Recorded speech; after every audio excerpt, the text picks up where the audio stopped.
I know how I felt with one round of chemo, and it was awful. I couldn't walk up the stairs. I didn't want to talk to anyone. Coming up on today's Morning Medical Update, this young father was diagnosed with a rare stomach cancer, but a mutation in his cancer turned out to be a good thing and drastically changed how he was able to be treated. We'll show you how Austin was doing 4 years ago, and he'll tell us this morning how he's doing now.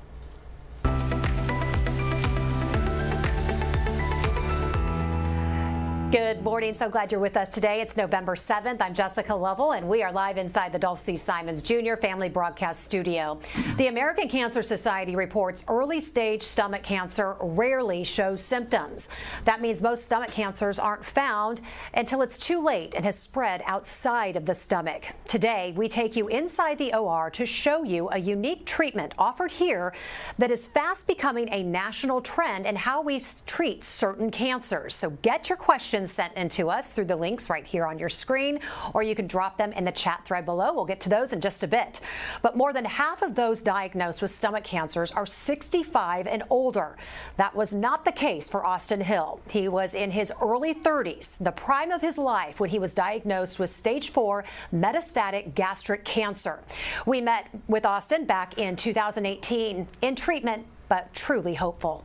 I just had a little bit of a stomach ache and went in to see the doctor. They thought it might have been something bacterial. It wasn't bacterial. When 29-year-old Austin Hill went in for further testing, the news wasn't good. They diagnosed me with adenoid carcinoma, which is a form of cancer, and they said that they would like me to go see a doctor over at KU. It was here at the University of Kansas Cancer Center that doctors became aware of Austin's grave condition. When he did not respond to the chemo, doctors told Austin that qualified him to try an immunotherapy regimen. Instead of killing the cells with chemotherapy, we're actually going to reprogram your immune system to go and attack these cancer cells. The general population for gastric cancer, we don't find this treatment is super helpful. Which makes Austin's response to the immunotherapy treatment quite rare. What caused the cancer, we call it genetic defect or tumor markers. For gastric cancer, stomach cancer, for the MSI population, it's only about 5 to 10% of people have this mutation. We just tried to find the silver lining. Austin became a father for the 3rd time shortly before his diagnosis. When I'm up in the hospital, she slept on the couch, with my wife for many nights. I mean, she was kind of like our team mascot. The surgeons would come in and step over her, and they would all, people would come into the room and just look at the baby, and, it made everyone happier. But the physical pain isn't as challenging as the psychological pain. And that's really the part that you have to get over. And he's had a few setbacks, including a 50-pound weight loss. And although Austin is told he'll never officially be considered cancer-free, that's not stopping him from living like it. He continues to fight. He's back to his workouts, and most important, coaching his son. I want my kids to be old enough to know who their dad was. I want to take my son hunting. I want to take my daughters to their first daddy-daughter dance. I want to be there for my wife throughout the rest of our lives. Ed Austin joins us today along with gastrointestinal oncologist Dr. Weijing Sung and surgical oncologist Dr. Mazen Al-Kaspools. Gentlemen, welcome to all of you. Good morning. Good morning. Austin, good morning to you. Good morning. Good to see you. Your scans were clean as of 2 weeks ago, something we refer to as no evidence of disease. How are you doing? How are you feeling? Oh, it feels great. Obviously, those were the results I was hoping for, but life is good right now. I mean, I'm staying busy with the family and back to work full time. Watching that recap of where we were at 2 or 3 years ago, talking about daddy-daughter dances and being able to spend time with my wife and going hunting with my son. Those are all things that I've done within the past 6 months. So very fortunate to have the team here taking care of me, and glad to be here. So thanks for having me. So great to see you. You were actually one of the first stories I did when I came here to the health system and started telling stories. And your big story back then was you had baby number 3 there, Vivian, in the hospital. But since then, you've been really busy because now Mary's in the picture, baby number 4. Baby number 4 is here. Mary is we refer to her either as Miracle Mary or a funnier term that we like to use is Critter Mary, because she seems to be the one that gets into all the snacks and breaks all the rules. So, but we're very blessed to have her and the rest of our kids. Yep, that's what the fourth is supposed to do, to kind of just get away with all sorts of good stuff. Well, we're so glad. We're going to hear more about the family in a moment, but I want to turn to Dr. Sun, because the word remission is a common word that people throw around when talking to cancer, but you say that as a slippery slope. We need to use the term no evidence of disease. Why is it so important, Dr. Sun, to understand the difference between the two? Yeah, understandably, when any patient got a cancer, they want to, no evidence disease or cancer-free. However, to be objective, precise, use a medical term. Remission initially used the word for the leukemia patient. After chemotherapy, there is no bone marrow evidence of disease. So that's the remission initially come from.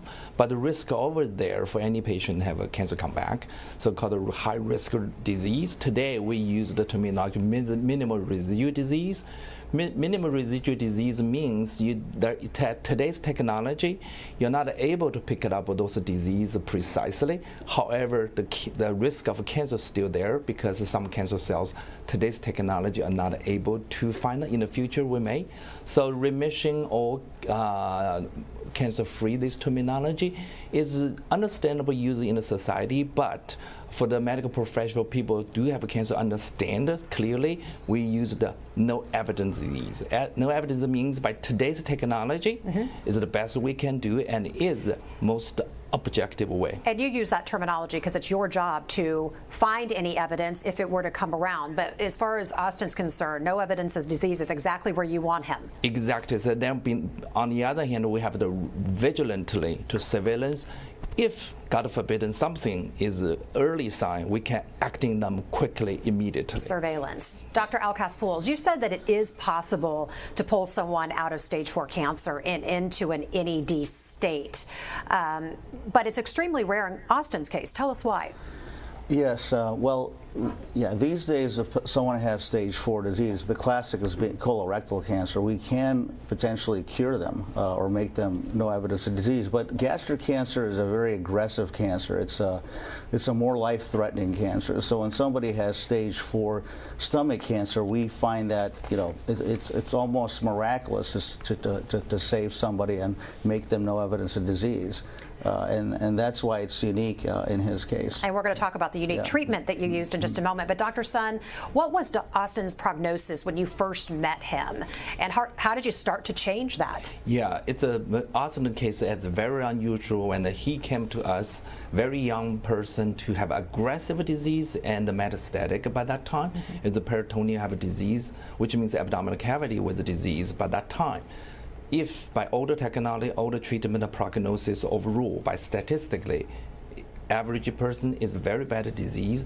However, the most important today, the advance of medicine is we find everything, find a mutation such as HER2, MSI, or this mutation. If we found those mutation, and we can very aggressive use today's new technology, not a standard chemotherapy, use a targeted treatment. So many people can be benefited if they carry this mutation, and to the point can be complete response, another medical term, and make them no evidence disease. Dr. Sun, you called Austin a miracle, but I have to say we often think of a miracle as an experience that has no explanation. But this was an alignment, I say, of the sun, the moon, the stars, science, and two great doctors. So miracle, you might say, but I think that this was a testament to really specifically treating this type of cancer. Dr. Alkass-Pouls, Austin had a total gastrectomy with something that's called HIPEC. First, tell us what HIPEC is. Yeah, so HIPEC is, it stands for hyperthermic intraperitoneal chemotherapy, and basically that just means heated chemotherapy that's given within the abdomen for a certain amount of time. It's circulated through the abdomen after you remove all the cancer within the abdomen. But when I say remove the cancer, it's a different kind of spread. It's not like the kind we think of where, you know, the cells get in the bloodstream and go inside an organ. This is different. This is where the cells escape the organ within the abdomen and actually land on the surfaces of the organs and the inside of the abdominal wall. So it's a different kind of spread. So you basically go in, remove all the disease, and then give the heated chemotherapy. So who would typically be a candidate for something that we're seeing here? Yeah, so it used to only be performed for appendiceal cancers. So most recently, it's now shown to have a lot of benefit in colorectal cancer as well as ovarian cancer and mesothelioma of the abdomen. But we do have evidence now that it is helpful in patients with stomach cancer. Now, we have to be very selective. You know, the person with stomach cancer, number one, we have to get it all out, but also they can have a tremendous amount of disease in the abdomen. Otherwise, we don't think it's as beneficial. Yeah. Well, and you led a national effort to expand the use of HIPEC, Yes. which is kind of what you just explained, because you know, this is used for specific cancers, not all. Why were you so confident, though, that this might work for Austin? Well, I wasn't confident at first. When I first, when I first met Austin, and even during his first operation, his disease was such that I wouldn't have considered him for a HIPEC procedure. I told him that our best, if we can get lucky, if we can have less volume of disease within the abdomen, then I'd consider him for the HIPEC procedure. So really, it was a great team effort, like you mentioned, because Dr. Sun gave him an agent that worked tremendously, and that allowed the volume to go down in his abdomen, which then allowed me to do the procedure. Otherwise, I wouldn't have thought he was a good candidate. Austin, I want to bring you in here just to kind of talk about your own treatment, because chemotherapy made you very sick. You went on to immunotherapy, and then you went on to HIPEC. So kind of walk us through the last 4 years of your treatment and the changes and how they were for you. Yeah, initially I started off with chemotherapy, and it was only a brief, maybe 1 or 2 weeks of being on that particular type of therapy before switching over to Keytruda, which was the immunotherapy that I started on. I think I had heard horror stories of what it was like to be on chemotherapy, and unfortunately, with immunotherapy, I didn't have those same side effects. So I think the worst things that I experienced being on immunotherapy were maybe some headaches, joint pain, fatigue, but other than that, it wasn't like I was losing my hair or had skin issues or anything like that. Leading up to the HIPEC, I had started chemotherapy again just for about a month and felt really sick on that, but I don't know if that was from the actual treatment or if that was just the progression of the disease at that point. I think you could probably point at both factors as being a reason for my nausea. So following the HIPEC, I did about 6 months of chemotherapy in addition to the immunotherapy treatments. And now what the treatment plan is, Dr. Sun, we're still trying to figure this out, but I think for right now we're doing every 6 weeks. I get another infusion, but I mean, the side effects right now are relatively insignificant. I mean, I don't have any toxicity to it. The joint pain is minimal. So, if there's something good that it's doing, why stop it? So we're going to continue to do it, and if things, we'll just reassess as things go. But we're kind of in uncharted territory, I think. So I'm just along for the ride, and I trust Dr. Alkass and Dr. Sun. Dr. Alkass, I love it. Okay, so I want to go back to these pictures of you in the hospital, if we can, guys, because I see you smiling. I see you being a dad. I see you being present. How were you able, I know that your faith carries you through, Austin, but how were you able, and how important was that when we see these wires coming out of you and you're tired and you're sick? What got you through? How'd you do it? That's a good question. It wasn't easy, and it's still not easy. I think at the timing of the HIPEC, it added a little more complexity as well, because the hospital had shut down because of COVID about 2 weeks prior to my surgery. So not only was I going through one of the most aggressive surgeries that a person can go through, but I had to do it a lot of it on my own. I was in the ICU, and then I was an inpatient patient up at the Cambridge Tower for a while. So that was tough. I think a lot of the support came through text messages and conversations with my wife when I had the energy to do so. But I bring it back to 5 factors, and you had mentioned it earlier about this being a miracle and being able to point to certain things that contributed to that. But I do think that the 5 things that really carried me through, we have my faith obviously is number 1. Medicine is number 2, and a lot of times people look at those as being mutually exclusive, and I don't think that's the case here. I think that those 2 worked hand in hand together. 3rd would be my family. 4th would be the community that I am surrounded with, either through my church or through the neighborhood, through friends and family across the nation that were reaching out to support us, and not just me, but my wife and kids. And then lastly, I think, I do have to take some ownership and credit for the mindset that I had throughout all of it. There were times where it was not easy. I was depressed, especially in the hospital. And Dr. Al Kespouls was one of the few doctors that actually came back in after they made their rounds. He came back into my room just one-on-one and asked me, are you okay?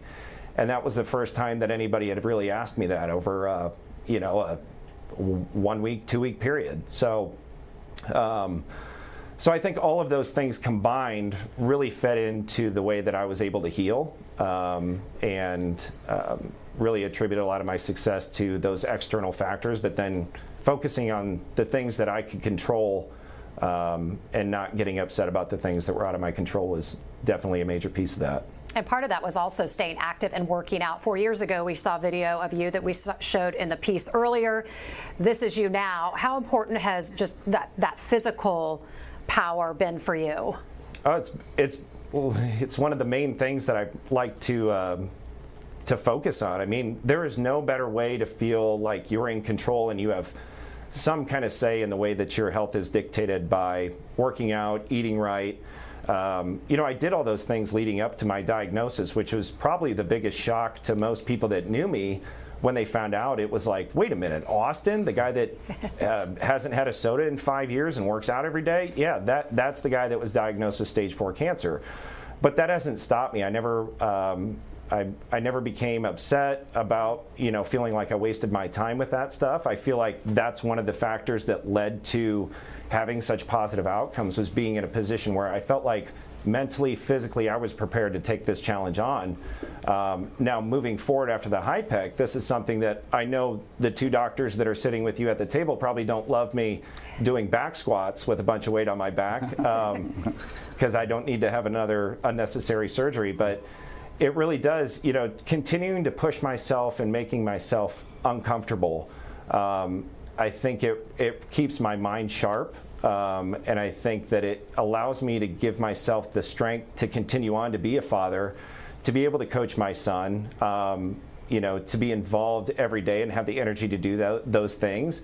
But then at the same time, it's the mental clarity that I get from that, and understanding that whatever happens, if it's in my control, I'll take care of it. If it's not, then I'll pray for the strength to get through it. And I've had a lot of support with my wife, encouraging me to continue to work out. That's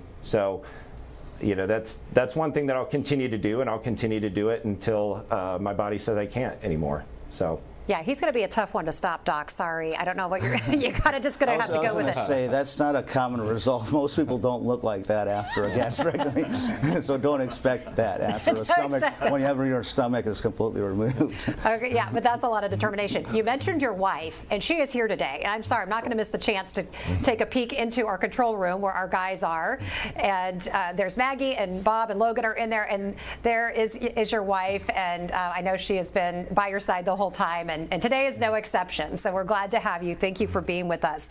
I want to talk to you about, first of all, we're going to put a QR code up because there is a trial for HIPEC going on right now. Austin was not on the trial, but I want to hear more about it and how people can get involved. Yeah, like I mentioned before, the use of HIPEC is expanding. And so one of the areas that is most useful in is colorectal cancer, because colorectal cancer can spread in the way that I just described very commonly. And so really it's for patients with colorectal cancer that have that kind of spread I just described. And basically, one treatment is compared to another treatment. So a more standard treatment is compared to a newer treatment. Because in the world of HIPEC, we're still trying to tweak it. We're trying to determine what are the best ways to give the chemo, the best agents to use. So really, so it's for patients with colorectal cancer with that kind of spread. All right. Is what it's used for. We're going to get to some community questions in a moment. I want to take a quick break to check in with Dr. Dana Hawkinson, Medical Director of Infection Prevention and Control, with our COVID count today. Good morning. Happy Monday. Hi, Hi. how are you? Good. Right now in the hospital, we have 26 active infections, with 1 in the ICU, 1 on the ventilator, 12 in that recovery period. So, again, still hanging out, unfortunately, in those high teens, low 20s, mid 20s. Just saw today on the CDC reported number of cases has kind of inched up a little bit. And again, now they're reporting weekly. There was about a plateau for 3 weeks. So we'll just kind of wait to see how that goes. Hopefully there won't be a significant surge like there was with Delta or even this last Omicron surge that we've come out of as well. All right, Dr. Hawkinson, I have a question about RSV because that's been in the news, and we know that this has been a rising infection among kids and adults, but two promising tools to prevent RSV in infants could soon be available if regulators agree that they're safe and effective. Vaccine expert Barney Graham, who you said actually started out researching RSV, he is now commenting on the progress of this.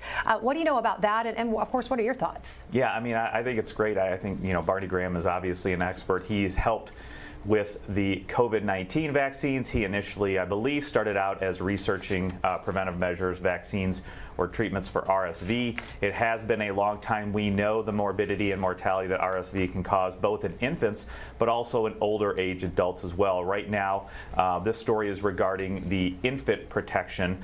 And we saw a little bit about this last week, giving the vaccine to pregnant mothers. They will develop an immune response, most notably antibodies. Those will transfer to baby to give that baby protection for about 6 months.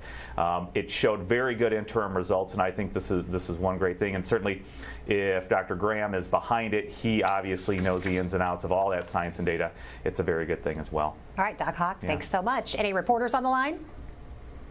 Let's get to our community then. Angie wants to know, Dr. Sun, are there screenings for stomach cancer? Yeah, so the question is right now, the stomach cancer, overall percentage is small, relatively small than the stomach cancer or breast cancer. That's why there is no national endoscopy routine screening. So however, on the other hand, they take the both sides, our average people, you have an early sign of the stomach upset, or those stomach upset are not responding to good early, like a medication for reflux symptoms, you need to pay more attention to them if you swallow difficulty, or somehow, long-term unexpected information, you need early sign, you need to pay more attention instead of say, hey, this is average. And the medical doctor, especially like internal medicine doctor, family doctor, also need concern if those patients did not respond to regular infection, because infection stomach upset still relatively way more than cancer. So that's on the one hand, we are vigilantly to think about it. On the other hand, no panic. So that's why it's a take the village, for both sides, for doctors and the patient to notice early sign. And if needed, it is to have an endoscopy, because this endoscopy is very reliable to find those early cancers. Jean wants to know if stomach cancer has a genetic link. Exactly. So the question, about 10% of patients have a cancer, they go with the family. Some we know the information because this area is still advanced, breast cancer, colon cancer. Those genes are specific genes, they can also involve with stomach cancer. So for those patients, doesn't matter which type of a cancer, if especially cancer happened to family member early age, you should always do the genetic screening testing and the surveillance and see early kind of consultation, genetic consultation specifically. And you should remind your doctor as well, your nurse practitioner, and they should also pay more attention to those population. So because the general guideline may not apply to those population, we need early and take the team to work on it, not just like, hey, I'm physically normal. Physical symptoms, those textbook physical symptoms, many times not reliable for early sign. Good to know. Thomas wants to know, Austin, was the pandemic a scary time for you? You had young children, new baby, and then you're also trying to protect your own health. What was that like for the family? I mean, it made things a little more difficult. I wouldn't say it was scary. We weren't scared because, for the most part, we were at home anyway. I think it definitely made things more challenging on the treatment side because it it went from my wife coming to every single appointment with me, sometimes my kids attending with me, to this very day where I have to go to treatments pretty much by myself. So I guess that's one thing that changed with it, but I think there were a lot more people that were scared about it than I was at that time. You got to think, when you've been through something like I went through, COVID doesn't seem like it's that big of an obstacle. So I think that we take it, we take it one day at a time and roll with the punches. And if COVID creates an inconvenience for our family, we figured out a way to modify our routine to get around it. So yeah, with everything you've gone through, what's a pandemic, right? Right. Yeah. I saw those muscles. You got this. So I want to ask you, Austin, because you and your wife started a nonprofit called Mission 212. So 2 Corinthians 12 describes the relationship between suffering and the power of the Spirit. So tell us more about why you started this and specifically how you're helping young fathers diagnosed with cancer. Yeah, Jessica, I'm glad you brought that up.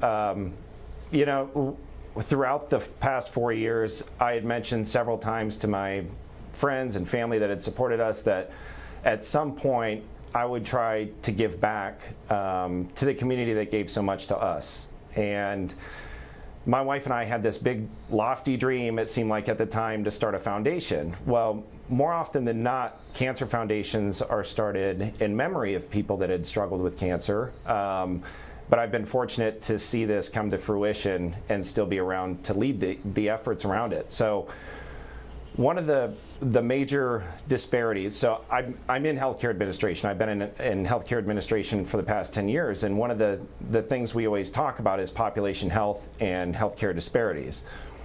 Typically, I never thought that I would fall into one of those categories, but throughout my experience, one of the things that I noticed was there were no resources for young men diagnosed with cancer, or even stomach cancer for that matter. So at the KU Westwood Center, there's a whole wall of pamphlets about family planning and different types of cancers and different informational brochures, but there's not anything on stomach cancer. So Andrea and I took a step back, and she has a unique perspective as well because she's a former ICU nurse.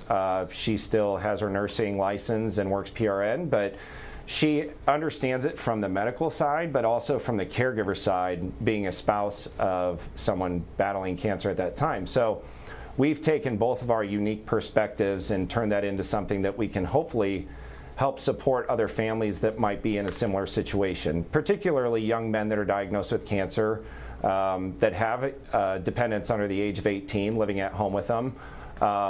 And we took a step back and looked at, this isn't something where we're paying for medical bills. That's what insurance is for. There's other organizations to do that. What we took a step back and looked at was, what are some of the things that were helpful to me? And it wasn't always things that people gave me personally. Honestly, like when I was sitting there sick and in a, just bound to a chair at home, the things that meant the most to me were things that benefited my wife and kids. So things like taking care of cleaning or cooking. Maybe it's taking care of car maintenance, things that I would typically be responsible for as well outside of the home. Those are all things that we're planning to help with.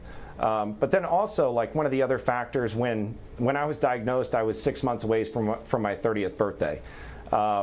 And at that time, you have to think, most people when they're 29 are still paying college loans. And I was in that position. This isn't like what you generally think of when you're diagnosed with cancer of being 65 and older. So when you take a step back and look at the broader picture of who's typically diagnosed with cancer and where are those resources typically allocated, it's for a population of patients that don't have the dependents at home, don't have the student loans, that kind of thing. So it's not, the other thing that I want to mention here is with this foundation, it's not strictly just a financial support system. So I view Mission 212 as more of a network, and that's what we're building. I mentioned early on that my faith and community were two of the top things that helped me get through this. And for a lot of people, I was very fortunate that I had a strong community, very helpful family, and great doctors, obviously. But not everyone has that. And so that's one of the areas that we've addressed, is a disparity that we can potentially help with.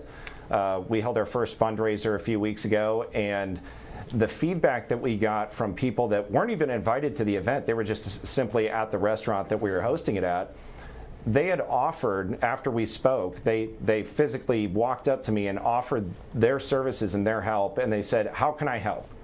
One of the dads there had mentioned that his family had been strongly impacted by cancer, and he just mentioned, he's like, look, I don't have a lot to offer, but something that I do professionally is I make homes ADA accessible. So if you have someone that's wheelchair bound, that needs their doors widened out, needs a ramp to get into their house, that's something I can help with. So we've started to build this network of all these individuals that want to help, because people want to help. But in a situation that's so serious and not a great outlook, sometimes there's just, people want to help, but they don't know what to do. And so this offers that pathway. Well, you said it. I mean, not everybody has money to offer. Not everybody has time to offer, but you said they have services and other things that they can do. So I think that's fantastic that you and Andrea have done this, giving folks this platform. We put information up on the screen right here. Here's a bit.ly link, and here is the website. So click on that. It'll take you to this page, all sorts of information. It'll tell you Austin's story, and just a really great way to find support and resources, as Austin has just shared. Isaac has a question for you. This is interesting, Austin. You had stomach cancer, so are there any foods that you can't eat, or has it changed your appetite? What's the food situation like for you? Yeah, I get that question quite a bit. And typically when people find out that I don't have a stomach, the first question is, well, how do you eat? And I give them a smart response like, well, just like you do. I put it in my mouth and I chew it and I swallow it. But I get what they're asking, and it continues to evolve, I'll say that. So initially, right after the surgery, I mean, you can't even take a sip of Powerade. You can't take a spoonful of yogurt. I mean, it is a process building up this reservoir again to where your body can tolerate these different foods. I will say that there are foods that I can be a little more sensitive to, but it's the way that I explain it is that I'm encouraged to eat the way that most people should be eating already. And that's not, you shouldn't be eating 3 large meals a day. You should be eating several small meals throughout the day. You shouldn't be eating a ton of sugar. You can eat sugar in moderation, but not sitting down and eating your whole child's bag of Halloween candy that they just got, which I'm guilty of sometimes. Austin, I'm not supposed to do that? I'm sorry if that struck a chord with some people watching, but every parent does it. Yeah. So I think, to answer the question, basically, sugar, if I can just limit my intake there, that's fine. But dairy, which I never ate a lot of dairy before, but I still don't. So I find substitutes for it. But Andrea made lasagna last night, and I sat there with the family and probably ate more than anybody else. So I think, things are going really well. And I don't know if that's the case for everyone, but it certainly has been for me. So Dr. Elkaz, so I guess the obvious question Jen has, and I'm asking the same one, if someone doesn't have a stomach, where does the food go? Yeah, the body is amazing. It adapts. And so the food actually goes directly into the small intestine, the beginning of the small intestine. But then, the bile and the pancreas juices sort of meet up with the food in the small intestine, and things are broken down. But Austin is absolutely, everything he said, I'm glad he mentioned, because it's a process. I mean, it's small meals, frequent. You have to avoid sugars and high volumes. But he also made another great point, is that we should be eating like that anyway, so it's healthy as well. One thing I just want to say, if that's okay, Austin's mission, right, what he's doing, his organization, is more relevant now than ever, because we're seeing a lot more cancer, aggressive cancer in young people. And it's to people in the world of colorectal cancer, that we treat, it almost seems like an epidemic. Seriously, we're seeing a lot of 20-year-olds, 30-year-olds with Why? cancer. Is it because people are screening more, or Well, is there something else going on? No, we're not screening more. Actually, we've lowered the screening age, though, to 45. But we don't know. That's a great question. But we're seeing it in other cancers, but it's especially most striking in colorectal cancer. And it destroys families. Like he said, it can destroy young families because these are often the people that are bringing in the money, and and it really can. His organization can make a huge difference in those people. It's helping with that domino effect that happens. Yeah, I think it should spin off what he's doing.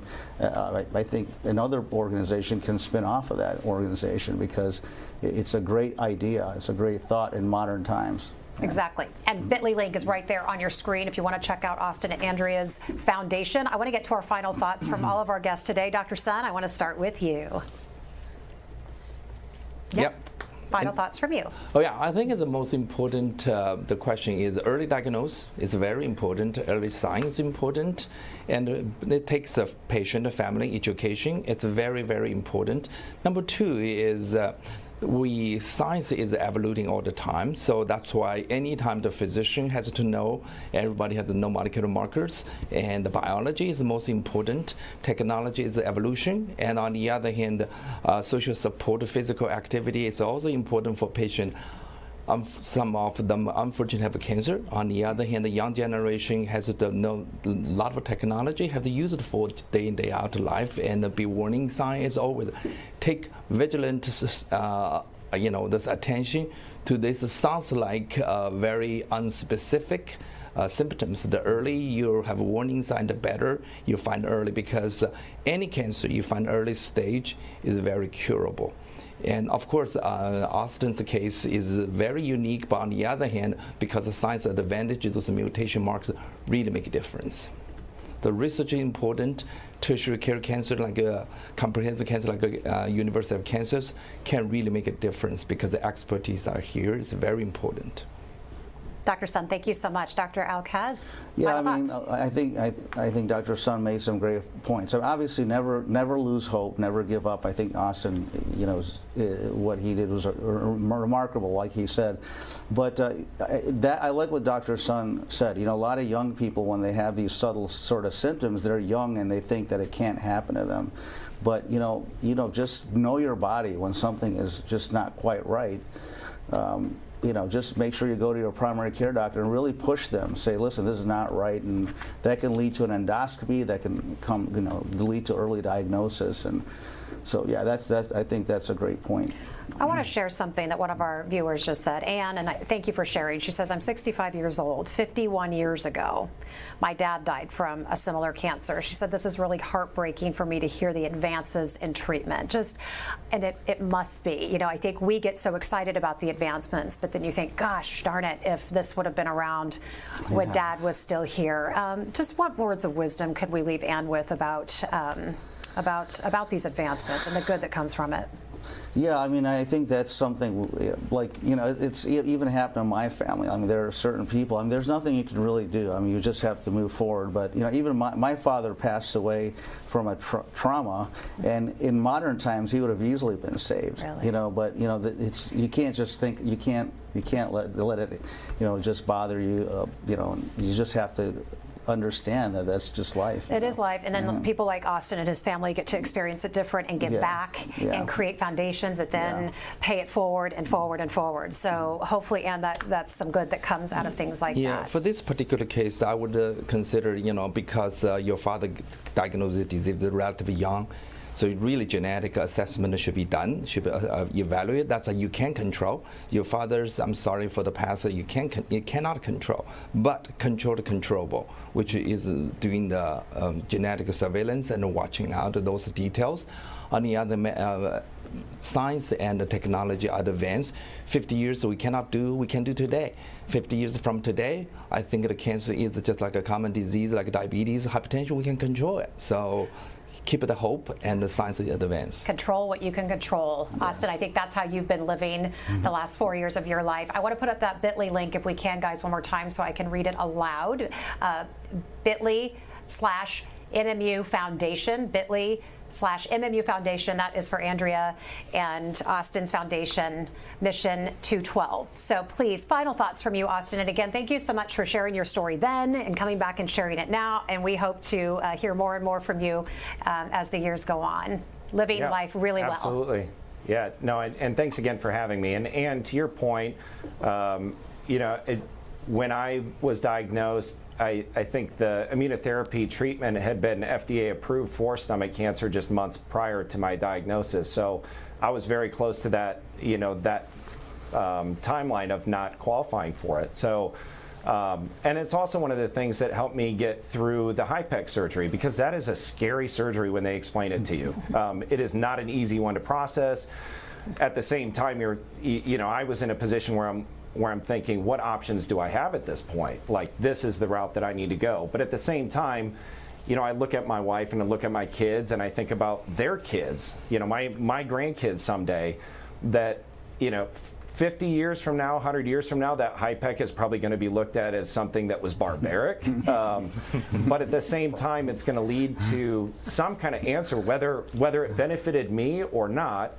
At least we'll figure out, if it works, great, let's do that in the future. If not, what else can we try? And maybe that saves my son's life or my daughter's lives someday. And that was one of the outlooks that I had. But I think, from my perspective, I think one of my final thoughts to anyone that's listening or that's recently diagnosed or that, will unfortunately be diagnosed in the future is that you have to be your own advocate. KU is not the only place that I saw doctors at. I went and got a second opinion at one of the leading oncology providers in the country and was basically told to go home and come back if I was still alive 6 months later. Dr. Al-Kaspouls and Dr. Sun really invested in my health and my family, and even though I wasn't a candidate for the HIPEC at first, continuing to stay along that route and using that as an option to always bring up with the providers when it seemed like there was no other option, I think that helped kind of push that forward. So just continue to be your own advocate, recognize when your body doesn't feel right, and women are much better at this than men are, but stop putting things off. If you don't feel right, go get it checked out. You might be afraid of the answer, but it's much better to get that answer early on than later on. Yeah, knowledge is power. And I'm going to end with Sharon's comment. And she says that, Austin, you are so inspirational. I'm praying for your continued healing and good health going forward. And we're so lucky to have such great doctors here in our area. So just thank you so much for this panel. It's such a good, important conversation, especially as you had mentioned, people are being diagnosed younger and younger. Right. And we got to figure it out, and we got to get screened and control what we can control. Dr. Hawkinson, your final thoughts today. Yeah, it's just going to echo and restate what Austin stated early on in the show. And there is faith and science, and they are not mutually exclusive. And we've even heard Dr. Stites talk about that. I think moving through this world at this time, it's so important to embrace both of those and really look toward those guiding lights. Thank you so much. And thank you so much for being here with us today. You can catch our updates anytime by logging back onto Facebook, YouTube, and Twitter. Go out, make it a great Monday, and we'll see you back here tomorrow at 8. Coming up tomorrow on the Morning Medical Update. It may be a common problem, but not always easy to talk about. Overactive bladder affects 33 million American adults, and women a bit more than men. And it's estimated 17,000 people will die of bladder cancer this year alone. I'm Jessica Lovell. Coming up on the next Morning Medical Update, the risk factors you can control and the advancements in treatment for bladder disorders. See you Tuesday at 8. Subscribe to our Morning Medical Update and Open Mics with Dr. Stites podcasts. Now everywhere podcasts are available.